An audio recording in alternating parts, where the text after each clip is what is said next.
Section 1. The accidental architects of our own ailments. We often imagine disease as a bolt from the blue, an unlucky accident, a random encounter with a microscopic predator in the wild. We believe ourselves to be the unfortunate victims of nature's cruel lottery. But this picture is incomplete. It is a comforting story that hides a more complex and unsettling truth. Many of the illnesses that now haunt our hospitals and headlines did not simply spring from the jungle fully formed. They were not pure accidents. Instead, they were quietly cultivated, piece by piece, by the very choices we have made as a species. Our actions have unintentionally become the architects of our own ailments. This is not a story of poison, but of process. It is not about a hidden enemy dropping toxins into our wells. It is about how our drive for progress, for food, for cities, for convenience.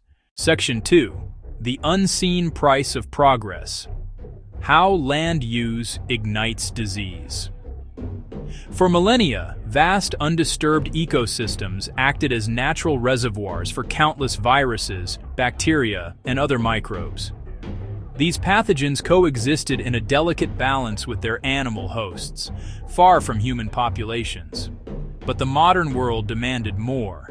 More land for crops, more space for cities, more resources to fuel our growing societies.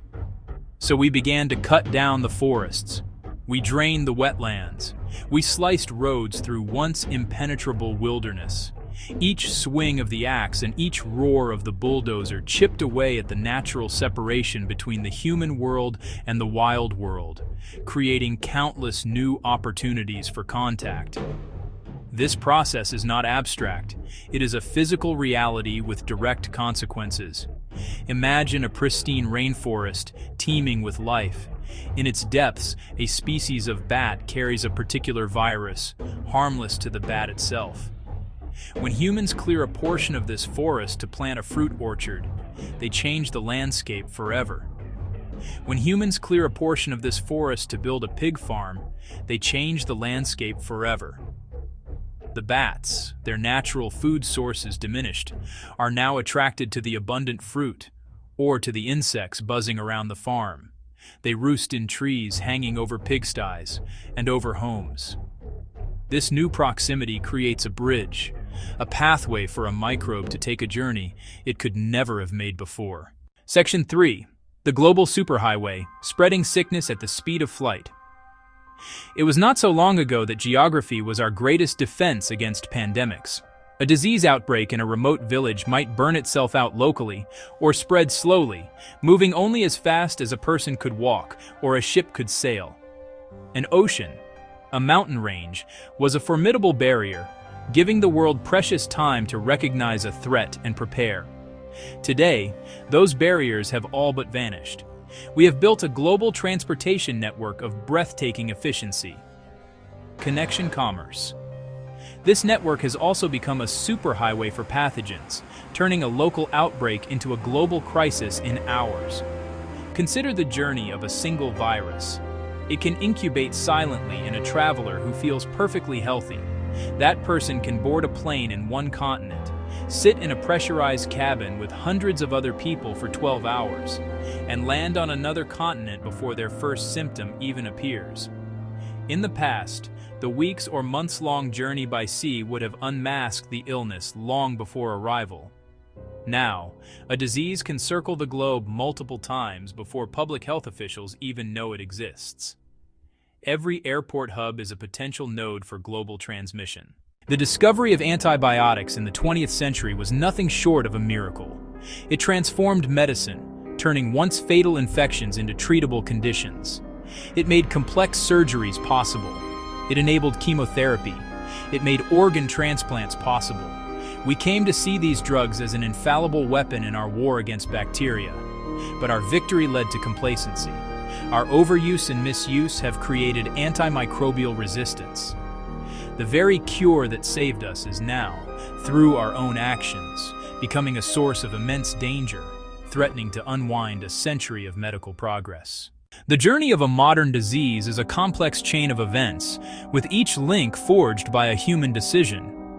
To understand the threats we face, We must learn to see these chains clearly. Let's trace two distinct but equally dangerous examples: the spillover of a new virus and the rise of a resistant bacterium. Both stories begin in different places, one in a wild forest, the other in a sterile pharmacy.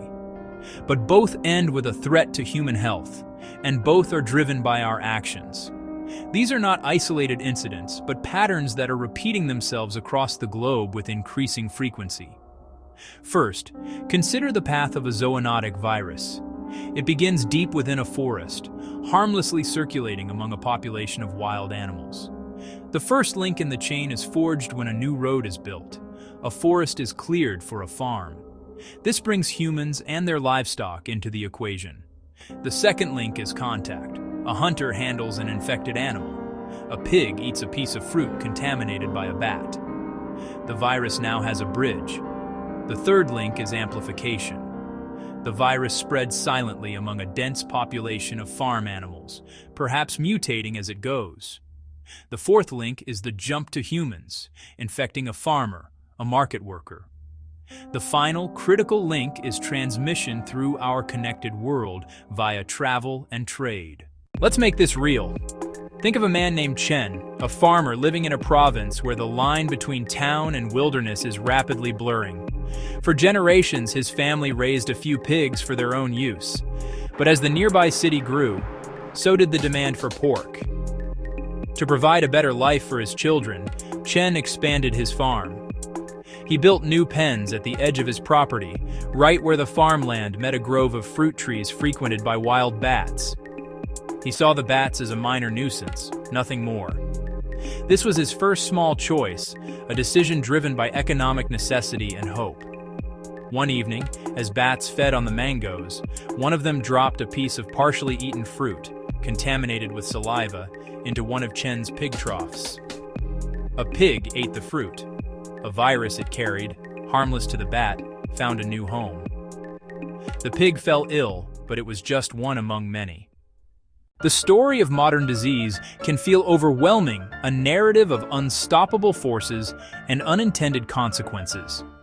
It is easy to feel that we are simply being poisoned by a world we no longer control, but that is the wrong conclusion to draw. The central message is not one of doom, but one of empowerment. If our collective choices helped create the pathways for these new diseases, then our collective choices can help dismantle them. The origins of these illnesses are not a mystery. Our land use, our food systems, our patterns of travel, our use of medicine. This knowledge gives us power. It gives us a map. We do not have to halt progress or return to a pre-industrial age to be safer. Instead, we can choose to progress more wisely. We can start by making smarter choices about how and where we produce our food. This means better planning for agriculture to create buffer zones between wildlife habitats and livestock farms. It means improving biosecurity on farms and ending the routine use of antibiotics for growth promotion in healthy animals. It means rethinking live animal markets to reduce the risk of cross-species transmission.